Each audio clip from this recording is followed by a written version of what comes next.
Hi, Judy Vitale here with another beautiful week of weekly horoscopes at work for the week of March 6th through 12th, 2017.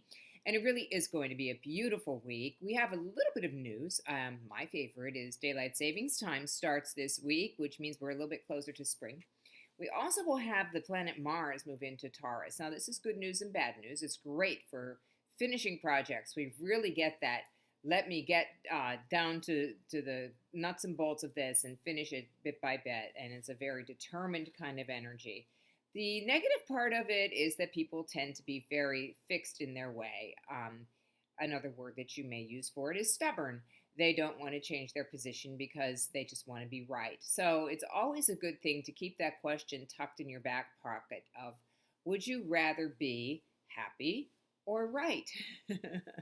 Safe or right? So, just always be willing to propose that idea to people that you speak to during this time. We also have Venus still in retrograde. That's going to be there. So you should probably be bumping into people for a second look if you haven't established a relationship with them. If you're already in an established relationship, you might go back and do something that you used to do when you first started dating, and that can be a lot of fun. But in general, it's about getting back together with people that we haven't seen in a while. And those X's do tend to pop up. So I'll be hiding under a rock for the next, no, I'm only kidding. But I will be reaching out to some old friends. So look out there. Okay, so the other thing that we have happening, of course, is the full moon on Sunday. The full moon is going to take place in the sign of Virgo.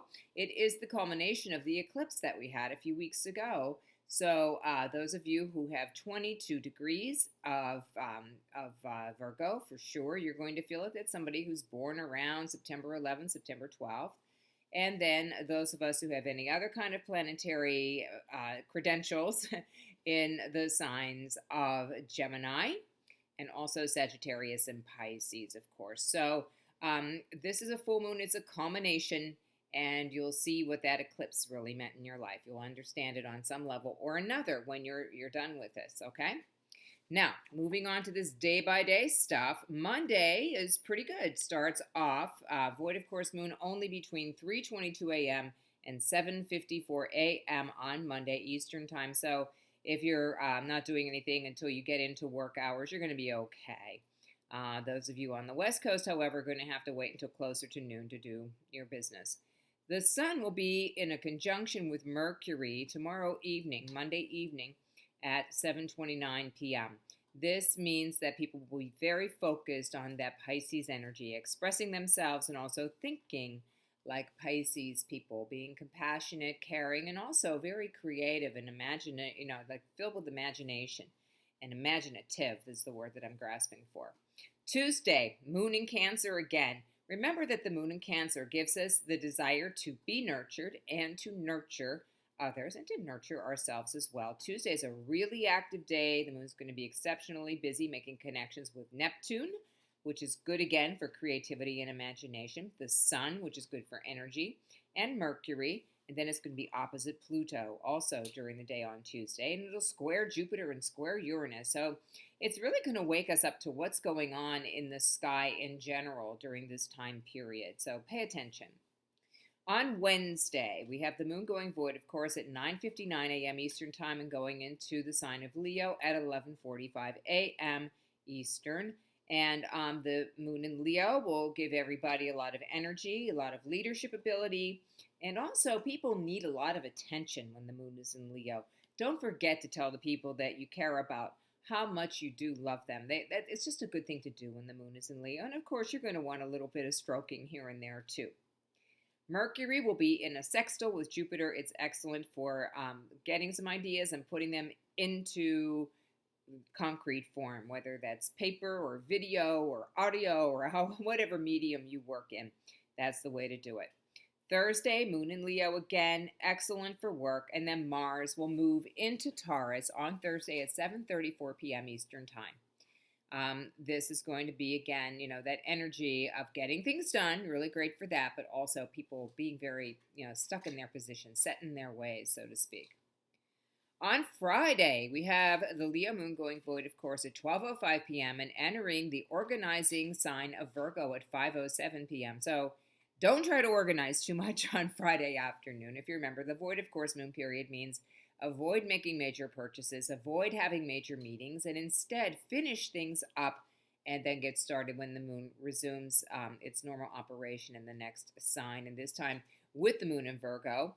The weekend is going to be great for organizing. It's a wonderful time when we get daylight savings time to think about what we're going to do with the next season, what we're going to bring into spring in terms of our belongings. So maybe some closet cleaning will be in order over the weekend.